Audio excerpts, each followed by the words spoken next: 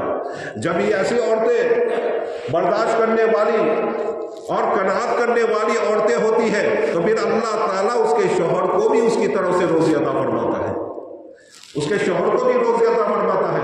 جب گھروں میں کھٹ پٹ ہوتی ہے تو اللہ تعالیٰ روزی کے دروازے بند کر دیتا ہے اور روزی کے برکات کو اللہ کھینچ لیتا ہے۔ پھر گھروں میں تکلیفیں پیدا ہوتی ہیں، گھروں میں مصیبتیں آتی ہیں، گھروں میں پھر تکلیف بیماری آتی ہے، گھروں میں پھر ٹینشن آتے ہیں، پھر فلاں ان کے پاس پہنچے، فلاں ان کے پاس پہنچے، فلاں کے پاس گئے، فلاں تعویذ والے کے پاس گئے کہ کوئی تعویذ ایسا دے دو۔ گھر میں بہت تکلیفیں ہیں، گھر میں بہت تکلیفیں ہیں۔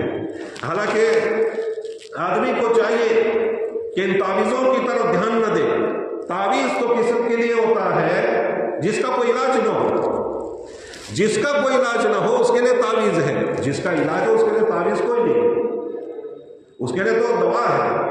کوئی آدمی نظر لگ جانا، جین لگ جانا، جادو لگ جانا، اس سے آدمی، کیونکہ اس کی تو دوا ہوتی نہیں، اس لیے آدمی تعویذ کرائے گا، اس لیے آدمی تعویذ کرائے گا۔ لیکن سر دکھ رہا ہے، پیٹ دکھ رہا ہے، پاؤں دکھ رہا ہے، اچھا نہیں لگ رہا ہے، کمزوری ہے، ایسی چیزیں جب آدمی کو ہوتی ہے تو کہاں پہنچتے ہیں؟ تعویذ لینے کے لیے۔ تو تعویذ کس کے لیے ہے؟ تعویذ جس بیماری کی علاج نہیں اس کے لیے تعویذ ہے، اور جس بیماری کا علاج ہو اس کے لیے تعویذ نہیں، اس کے لیے دوا ہوتا ہے، اس کے لیے دوا ہوا کرتی ہے۔ اللہ تعالیٰ نے کتنی اچھی دعا بتائی، ربنا ہب لنا من ازواجنا وذریاتنا قرۃ اعین واجعلنا للمتقین اماما۔ اس سے بہتر کوئی بیوی بچوں کے لیے دعا نہیں ہو سکتی۔ کیا ہمارے پروردگار ربنا ہب لنا من ازواجنا، اے میرے پروردگار تو نے مجھے بال بچے عطا فرمائے، من ازواجنا وذریاتنا، اولاد عطا فرمائی، قرۃ اعین، اس کو میری آنکھوں کی ٹھنڈک بنا دے۔ آنکھوں کی ٹھنڈک، جب بچوں کو دیکھے، بیوی کو دیکھے تو آدمی کو خوشی ہو، بچوں اور بیوی کو دیکھے تو آدمی کو خوشی، اور خوشی کب ہوگی؟ جب بیوی بچے خوشحال ہوں گے تو خوشی ہوگی۔ اس کا مطلب یہ ہوا کہ اللہ تعالیٰ میری بیوی بچوں کو اور مجھ کو، میرے گھرانے کو خوشیوں سے بھر دے، ناز و نعمت سے بھر دے، نعمتوں سے بھر دے، یہ دعا ہے۔ اور پھر امام المتقین کہ اللہ، اے اللہ اس کا ظاہری بھی ٹھیک کر دے، اس کا اندر بھی ٹھیک کر دے، اس کی ظاہری بھی دنیا ٹھیک ہو، اس کے اندر بھی دنیا ٹھیک ہو، اس کی دنیا اور ضروریات کی دنیا بھی ٹھیک ہو، اور اس کے اندر ایمان کی دنیا بھی ٹھیک ہو، اس کا ایمان بھی صحیح ہو، اس کو پرہیزگار بنا، تقوی بنا، متقی بنا، تقوی والا بنا۔ الغرض، ایک واقعہ مجھے یاد آ رہا ہے، ہمارے پیر و مرشد حضرت مفتی محمود صاحب دامت برکاتہم اللہ ان کی عمر کو عافیت کے ساتھ دراز فرمائے، انہوں نے ایک واقعہ سنایا۔ وہ ارشاد فرماتے ہیں کہ میرا ایک دوست تھا، بڑا مالدار تھا، اللہ نے بہت کچھ اس کو دے رکھا تھا، بہت اشم ختم تھے، گاڑیاں تھی، بنگلہ تھا، موٹر تھا، سب کچھ تھا، بینک بیلنس تھا، اللہ نے خوب بہت کچھ دیا ہوا تھا۔ اور جس زمانے میں لوگ سائیکل خریدنے میں 100 مرتبہ سوچتے تھے اور سائیکل خریدنا مشکل تھا، اس زمانے میں وہ بڑی بڑی کاریں جو جاپان کی آتی تھی وہ گھمایا کرتا تھا، اور کئی گاڑیاں اس کے گھر کے باہر لگی ہوئی ہوا کرتی تھی۔ لیکن وقت کا پہیہ گھما، وَتِلْكَ الْأَيَّامُ نُدَاوِلُهَا بَيْنَ النَّاسِ، دین عدالتیں بدلتے رہتے ہیں، لوگوں کے درمیان دین عدالتیں بدلتے رہتے ہیں، ہر وقت اپنا نہیں ہوتا، ہر وقت ایک جیسا نہیں ہوتا، حالات بنتے رہتے ہیں، کبھی کچھ، کبھی خوشی کا ماحول ہے اور کبھی دکھ کا ماحول پیدا ہو جاتا ہے، کبھی مالداری ہے، کبھی غریبی ہے۔ تو قرآن کہتا ہے وَتِلْكَ الْأَيَّامُ نُدَاوِلُهَا بَيْنَ النَّاسِ، لوگوں کے اوپر دین عدالتیں بدلتے رہتے ہیں۔ اللہ تعالیٰ سے ہمیں حفاظت مانگنی چاہیے کہ اے اللہ خوشحالی دینے کے بعد دکھانی سے حفاظت فرما، اے اللہ عزت دینے کے بعد ذلت سے حفاظت فرما، اے اللہ صحت دینے کے بعد بیماری سے حفاظت فرما۔ یہ ساری دعائیں ہمیں کرنی چاہیے۔ بڑا سنگین معاملہ ہوتا ہے جب آدمی کنگال ہو جاتا ہے، بڑی بھیانک دین ہوتے ہیں، بڑے خطرناک دین ہوتے ہیں، نہ اس کی رات کٹتی ہے نہ اس کا دین کٹتا ہے، بڑے سنگین حالات ہوتے ہیں۔ جب آدمی خوشحالی سے، ناز و نعم سے نکل کر جب غریبی کے بستر پر آ جاتا ہے اور غریبی کے بچھونے پر جب بیٹھ جاتا ہے تو آدمی بڑے سنگین حالات میں پھنس جاتا ہے۔ ہم سب کو اللہ تعالیٰ سے روزانہ دعا کرنی چاہیے، اے اللہ عافیت نصیب فرما، اے اللہ عافیت نصیب فرما، اے اللہ عافیت نصیب فرما۔ عافیت سے بڑی کوئی دعا نہیں ہے۔ اللہ کے نبی صلی اللہ علیہ وسلم نے فرمایا کہ جب تم مسجد میں آؤ، اذان کے بعد سے لے کر جب تک تکبیر نہ کہی جائے تو تم دعا کیا کرو۔ صحابہ نے پوچھا اے نبی اللہ کیا مانگے؟ اللہ کے نبی نے فرمایا عافیت مانگا کرو۔ کیا کہا؟ عافیت مانگا کرو۔ تو ہمیں بھی دعا کرنی چاہیے، بزرگان نے اللہ کے نبی کی دعا لینی چاہیے، اللہ کے نبی صلی اللہ علیہ وسلم کی دعا لینی چاہیے۔ بھائی ہم جاتے ہیں بہت دور دور تک، مولانا ابراہیم صاحب نے فرمایا تھا نا، مولانا ابراہیم صاحب دیولا دامت برکاتہم، اللہ ان کی عمر کو دراز فرمائے، اللہ ان کو صحت کاملہ نصیب فرمائے۔ انہوں نے فرمایا تھا کہ تم بڑے بڑے اولیاء کے پاس، بزرگوں کے پاس، علماء کے پاس، مفتیان کرام کے پاس جاتے ہو، ہمارے لیے دعا کرو، ہمارے لیے دعا کرو۔ اللہ کے نبی تمہارے لیے دعا کرنے کے لیے تیار ہے۔ اللہ کے نبی سے دعا کرا، اللہ کے نبی سے کیسے دعا کرانی ہے؟ اللہ کے نبی سے کیسے دعا کرانی ہے؟ تو اللہ کے نبی صلی اللہ علیہ وسلم نے فرمایا جو عصر کی نماز سے پہلے اے اللہ 4 رکعت نماز پڑھے اس کو خوشحال فرما دے، جو 4 رکعت نماز پڑھے اس کی تکلیفوں کو دور فرما دے۔ تو اللہ کے نبی کی دعا ہے، اللہ کے نبی کی دعا لو، عصر کی نماز سے پہلے آ جاؤ، 4 رکعت نماز پڑھو، روزانہ اللہ کے نبی صلی اللہ علیہ وسلم کی دعا ہمیں ملتی رہے گی۔ کتنی بڑی بات ہے، لیکن اس کی طرف ہمارا دھیان ہی نہیں ہوتا۔ ہم نے کبھی فضائل سنے ہی نہیں، فضائل سننے کی کوشش ہی نہیں کی، فضائل پر عمل کرنے کی کوشش ہی نہیں کی، تو ہمیں یہ چیزیں معلوم ہی نہیں ہوتی۔ حضرت ہمیں بھی معلوم نہیں تھا، حضرت نے جب یہ بیان فرمایا تب سے ہم تو پہلے گھر سے ہی ہم تو وضو کرتے ہیں، اذان سے پہلے وضو ہمارا ہو جاتا ہے۔ میں اپنی بات کبھی بھی بیان نہیں کرتا، یہ باتوں میں بات نکل گئی تو میں آپ کو عرض کر رہا ہوں، ابھی تک اتنے سالوں سے میں بیان کر رہا ہوں، اپنی بات میں کبھی نہیں کہتا، لیکن ایک بات درمیان میں آ گئی، میں عرض کر دوں کہ اذان سے پہلے ہمارا وضو ہو جاتا ہے، پھر نماز پڑھ لیتے ہیں، 4 رکعت سنت غیر موقعہ پڑھ لیتے ہیں، اس کے بعد جو ہمیں پڑھنا ہوتا ہے پڑھتے ہیں اور پھر یہاں آ جاتے ہیں۔ تو الغرض میں آپ کو یہ عرض کرتا ہوں کہ ہم کو جلدی مسجد میں آ جانا چاہیے، وضو کریں، وضو کرنے کے بعد ہم 4 رکعت نماز پڑھیں، اللہ کے نبی صلی اللہ علیہ وسلم کی دعا لگے گی، اور ہم بھی دعا کریں، ہماری دعا اللہ کے نبی صلی اللہ علیہ وسلم کی دعا لگ جائے گی تو ہماری دین بھی آباد ہو جائے گا، دنیا بھی آباد ہو جائے گی اور آخرت بھی آباد ہو جائے گی۔ کتنی بڑی بات ہے۔ الغرض میں آپ سے یہ عرض کر رہا تھا کہ حضرت نے فرمایا میرا دوست تھا، اللہ نے بہت کچھ دے رکھا تھا، جس زمانے میں لوگ سائیکل لے نہیں سکتے تھے، اس زمانے میں بڑی بڑی کاروں میں گھومتا تھا۔ وقت کا پہیہ گھما، حالات بگڑے، غریبی میں چلا گیا اور سب کچھ ختم ہو گیا، سب کچھ ختم ہو گیا، سب کچھ ختم ہو گیا اس کا، نہ کچھ رہا، نہ مال رہی، نہ دولت رہی، نہ بنگلہ رہا، کچھ بھی نہیں رہا، سب کچھ اس کا ختم، اور قرضے کے اندر سب کچھ ڈوب گیا۔ اب آگے کیا ہوا؟ اس آدمی نے ہمت نہیں آئی، اس آدمی نے سائیکل لی، سائیکل کے اوپر کلفی، کوالٹی جو کہتے ہیں نا، کوالٹی کا ڈبہ اس کی بیوی بنا دیتی تھی اور وہ لے کر جاتا تھا اور مدرسوں کے باہر اور اسکول کے باہر کھڑے ہو کر کوالٹی بیچتا تھا۔ اتنا مالدار آدمی، لیکن جب حالات بگڑے تو اللہ تعالیٰ نے یہ کرنے پر مجبور کر دیا کہ اسکول اور مدرسوں کے باہر کوالٹی بیچتا تھا اور اپنا گزران چلاتا تھا۔ وقت ایک آیا کہ پھر اللہ تعالیٰ نے گاڑی کا پہیہ بدلا، وقت کا پہیہ بدلا، اور پھر جیسا تھا ویسا ہی ہو گیا۔ اس نے محنت نہیں چھوڑی، کوشش نہیں چھوڑی، ڈوبا ہوا تھا، اللہ تعالیٰ نے اس کو ڈوبے ہوئے آدمی کو باہر نکالا، اور پھر جیسے اس کی حالت تھی ویسے ہو گئی۔ لیکن ہمارے پیر و مرشد مفتی محمود صاحب دامت برکاتہم فرماتے ہیں، ایک مرتبہ میرے پاس آیا اور باتوں باتوں میں کہنے لگا کہ حضرت میری بیوی کو اللہ جزائے خیر دے۔ کیا کہا؟ میری بیوی کو اللہ جزائے خیر دے۔ پوچھا کیوں؟ کہا کہ جب میرے اوپر تکلیفیں آئی تھی، مصیبتیں آئی تھی، جب میں کنگال ہو گیا تھا، جب میرے پاس کچھ بھی نہیں رہا تھا، میری بیوی نے میری پیٹھ تھپ تھپا کر کہا تھا گھبراؤ نہیں، میں تمہارے ساتھ ہوں۔ کیا کہا؟ میری بیوی نے پیٹھ تھپ تھپا کر کہا تھا گھبراؤ نہیں، میں تمہارے ساتھ ہوں، اللہ راستہ کھولے گا، اللہ راستہ کھولے گا۔ بیچاری کلفیاں بناتی تھی، میں بیچتی تھی، میں کوششیں کرتا تھا، محنتیں کرتا تھا، اور اس عورت نے مجھے چھوڑا نہیں۔ میں نے اس کو بہت سارے زیورات دلائے ہوئے تھے، جب وہ کسی کی شادی میں جاتی تھی، وہ زیورات تو بک گئے تھے جو میں نے دلائے تھے۔ جب کسی کی شادی میں جاتے تھے تو جھوٹ موٹ کے اس نے زیورات خریدے ہوئے تھے جو ایسا لگتے تھے سونے کے ہیں، وہ پہن کر جاتے تھے۔ اس کی ایک وجہ یہ تھی، میں نے پوچھا یہ جھوٹ موٹ کے زیورات پہننے جا رہے ہو، کیا بات ہے؟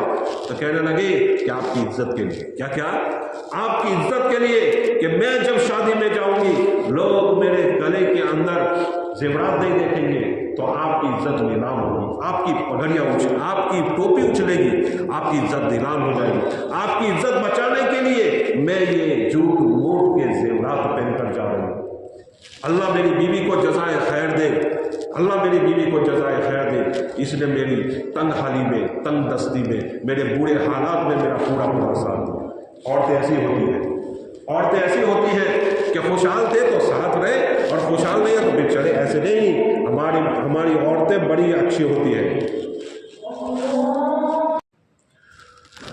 تو محترم حضرات، میں آپ سے عرض کر رہا تھا کہ عورتیں وفادار ہونی چاہیے۔ ہمارا شیوا عورتوں کی سب سے بڑی خوبی یہ ہے کہ اپنے شوہر کے ساتھ وفاداری کے ساتھ رہے اور شوہر اپنی بیوی کے ساتھ وفاداری کے ساتھ رہے، دونوں ایک دوسرے کے ساتھ محبت سے رہے، دونوں ایک دوسرے کا ساتھ سہکار دیتے ہوئے اور دکھ درد بانٹنے والی ہوں اور ایک دوسرے کے ساتھ بھلائی کا معاملہ کرنے والے ہوں۔ یہ ہمارے مردوں اور عورتوں کی عادت ہونی چاہیے۔ الغرض حضرت ایوب علیہ السلام جب اٹھنے سے معذور ہو گئے، کتابوں میں آتا ہے کہ دو آدمی باتیں کر رہے تھے کہ حضرت ایوب سے کوئی گناہ، میں جلدی بات ختم کرتا ہوں، حضرت ایوب علیہ السلام سے کوئی گناہ ہو گیا ہے، اس لیے ان کو بیماری ہوئی۔ حضرت ایوب کو جب یہ بات پتہ چلی تو انہوں نے جواب بھی دیا، وہ جواب میں نے گزشتہ جمعہ کو آپ سے عرض کیا تھا۔ ان کے دل میں ایک دکھ پیدا ہوا۔ دوسری بات یہ پیدا ہوئی کہ وہ نماز کے لیے کھڑا ہونا چاہتے تھے، کھڑے نہیں ہو سکے، بیماری کی وجہ سے کھڑے نہیں ہو سکے، تو ایک دل میں درد پیدا ہوا۔ اور تیسری بات یہ کہ لیہ رضی اللہ عنہا کو شیطان نے بہلانا اور پھسلانا چاہا، تو حضرت ایوب علیہ السلام کے جب پاس آئی اور یہ بات سنائی کہ ایک حکیم ملا تھا، یہ دوائی استعمال کر لیجئے، تو حضرت ایوب تو نبی تھے، نظر نبوت سے دیکھا، نظر نبوت سے دیکھنے کے بعد کہنے لگے اے اللہ یہ کیا ہو گیا، اب تک تو میرے بدن پر حملہ تھا، اب تک تو میرے مال پر حملہ تھا، اب تک تو میرے روپوں پر حملہ تھا، اب تک تو میرے اناج پر حملہ تھا، اب تک تو میرے کھیتوں پر حملہ تھا، اب تو ہمارے ایمان پر بھی حملہ ہونے لگا، اب تو میری بیوی بچوں کے، میری بیوی کے ایمان پر حملہ ہونے لگا۔ اے رب انی مسنی الضر وانت ارحم الراحمین، رب انی مسنی الضر وانت ارحم الراحمین۔ اے پروردگار مجھے ایک تکلیف نے چھو لیا ہے۔ کیا کہا؟ واویلا نہیں کیا، شکایتیں نہیں کی۔ ہماری عادت ہوتی ہے کہ ایک دم سے بھڑک جاتے ہیں، کوئی مصیبت آتی ہے تو رونے لگ جاتے ہیں، کوئی مصیبت آ جاتی ہے گھبرا جاتے ہیں۔ مصیبتوں میں گھبرانا نہیں چاہیے، اللہ بہت بڑا ہے، اللہ بہت بڑا ہے۔ مصیبتوں میں جس نے ڈالا ہے وہی مصیبتوں سے نکالے گا۔ ہمیں لوگوں سے شکایت کرنا، واویلا کرنا، دیکھو حضرت لیہ رضی اللہ عنہ اپنے گھر میں چلی گئی، اپنے شوہر کی شکایتیں نہیں کی کہ وہ تو ایسے ہے ویسے ہے، کچھ ہے نہیں، وہ تو بیمار ہے، کچھ کھانے کو نہیں ملتا، مجھے تو مزدوری کرنی پڑتی ہے، مجھے تو گھر کام لوگوں کا کرنا پڑتا ہے اور کھلانا پڑتا ہے، کچھ نہیں۔ حضرت لیہ رضی اللہ عنہ 18 سال تک خدمت کرتی رہی۔ حضرت ایوب علیہ السلام 18 سال بیماری میں رہے۔ 18 سال کے بعد جب یہ واقعات پیش آئے تو زبان سے ایک بات نکلی، وہ بھی کہا مجھے ایک تکلیف نے چھو لیا ہے۔ اتنی بڑی تکلیف کی پھر بھی کیا کہا؟ یہ عذاب ہے، اللہ کے سامنے عذاب، مجھے چھو لیا ہے۔ اور ایسا بھی نہیں کہا دور کر دے، کہاں تو رحم کرنے والا ہے، تو رحم کر۔ کتابوں میں یوں آتا ہے جو آدمی کسی بھی مصیبت میں، کسی بھی تکلیف میں، کسی بھی ٹینشن میں، چاہے وہ ماں باپ کی طرف سے ہو، چاہے وہ بیوی بچوں کی طرف سے ہو، چاہے وہ معاشرے کی طرف سے ہو، چاہے وہ مال کی طرف سے ہو، چاہے وہ تجارت کی طرف سے ہو، چاہے وہ جاب کی طرف سے ہو، جون سے بھی بیماری تکلیف یا مصیبت ہو، جو آدمی ہر نماز کے بعد 7 مرتبہ 11 مرتبہ 21 مرتبہ 41 مرتبہ پڑھے گا، اللہ تعالیٰ اس کی چاہے بیماری ہو، چاہے مصیبت ہو، چاہے تکلیف ہو، چاہے روزی میں تکلیف ہو، چاہے تجارت میں تکلیف ہو، چاہے بزنس میں تکلیف ہو، چاہے جون سے بھی تکلیف ہوگی، اللہ تعالیٰ اس کی تکلیف کو دور کر لے گا۔ یہ اتنی بڑی دعا ہے، خود اللہ تعالیٰ نے اس کو بیان کیا ہے۔ اصل میں انی ہونا چاہیے تھا لیکن انی ہے کیونکہ اللہ بیان کر رہا ہے۔ اسے مولانا مفتی تقی عثمانی صاحب کہتے ہیں کہ ہم دعا کریں گے تو ربی انی کہیں گے، ربی انی مسنی الضر، ربی انی مسنی، کیونکہ اے اللہ مجھے، اے اللہ مجھے۔ الغرض یہ تو حضرت مفتی تقی صاحب کا قول ہے کہ آدمی جب دعا کرے تو انی کہے گا جب ہم دعا کریں گے، قرآن میں پڑھیں گے تو انی، اور ویسے بھی پڑھیں گے تو ان نہیں، لیکن دعا کریں گے تو ان نہیں۔ الغرض حضرت ایوب علیہ السلام گھر میں ہے، حضرت لیا گئی ہوئی ہے، ادھر اللہ تعالیٰ کی طرف سے حکم آیا کہ جبرائیل جاؤ اور ایوب کو کہو کہ اپنا پاؤں مبارک مارے زمین پر۔ حضرت جبرائیل علیہ السلام ایک جوڑا کپڑا جنتی لے کر آئے اور حضرت ایوب سے کہا کہ زمین پر پاؤں مارو۔ ان کے اندر طاقت نہیں تھی، ایک دم سے کمزور ہو گئے تھے، جیسے ویسے کر کے انہوں نے اپنا پاؤں اٹھایا اور یوں پاؤں مارا۔ اس میں سے ایک چشمہ نکل آیا جس سے کہا گیا کہ نہاؤ، کہا گیا اسے نہاؤ، اور پھر کہا کہ اور ایک پاؤں مارو، دوسری جگہ دوسرا پاؤں مارا، تو وہاں سے پینے کا پانی نکل آیا، اوپر پانی ڈالا، اندر پانی ڈالا، اللہ نے ساری بیماریوں کو ختم کر دیا 18 سال کے بعد۔ اور پھر اللہ تعالیٰ نے ٹڈیوں کو سونے کی ٹڈیاں نازل فرمائی، حضرت ایوب علیہ السلام نے اس کو سمیٹا، مال بھی مل گیا۔ مال بھی، ٹڈیاں کس کو کہتے ہیں؟ ہمارے آج کل ہوتے نہیں، مونیا جو کہتے ہیں، مونیا کہتے تھے، یہ قبرستان وغیرہ میں مارنے کے لیے وہ جاتے تھے، چھوٹے چھوٹے بچے اس کو پکڑتے تھے، پھر ڈوری لگا کر اڑاتے تھے۔ آج کل تو ہمارے یہاں یہ ہوتے بھی نہیں ہیں، پہلے بہت ہوتے تھے ہمارے قبرستان میں، اب دکھائی نہیں دیتے ہیں۔ الغرض اس کو بونیا، اس کو کہتے ہیں ٹڈی اردو میں۔ الغرض یہ گرنے لگی تو ساری کی ساری ٹڈیاں انہوں نے جمع کی، پھر اللہ تعالیٰ نے بادل بھیجے، ان کے جہاں کھیت تھے وہاں سونا اللہ نے برسایا، اللہ تعالیٰ نے سب کچھ عطا فرما دیا، اللہ تعالیٰ نے سب کچھ عطا فرما دیا۔ یہ کس بنیاد پر؟ صبر کی بنیاد پر۔ صبر ایوب اسی لیے کہتے ہیں۔ یہ کس بنیاد پر؟ بیوی کی وفاداری کی بنا پر۔ یہ کس بنا پر؟ اللہ کے ذکر کرنے پر۔ یہ کس بنا پر؟ اللہ کے احکام کو ادا کرنے پر، کہ مصیبت آنے کے بعد اللہ کو بھولے نہیں، مصیبت آنے کے بعد اللہ کو اور زیادہ یاد کرنے لگے، اور زیادہ اللہ تعالیٰ کی فرما برداری کرنے لگے، تو اللہ تعالیٰ نے پھر سارے راستے بھی ہموار کر دیے۔ اللہ تعالیٰ کہیں سنی باتوں پر عمل کرنے کی توفیق نصیب فرمائے، اس بات کو ہم ورد بنا لیں، رب انی مسنی الضر وانت ارحم الراحمین۔ انشاءاللہ ہر تکلیف کے لیے، ہمارے لیے ہر تکلیف کے لیے اس میں مداوا ہے، ہمارے لیے اس میں فائدے بھی ہے، اس کو اپنا ورد بنا دیں، انشاءاللہ ساری تکلیفیں دور ہو جائے گی، بیماریاں دور ہو جائے گی۔ اللہ تعالیٰ کہیں سنی باتوں پر عمل کرنے کی توفیق نصیب فرمائے۔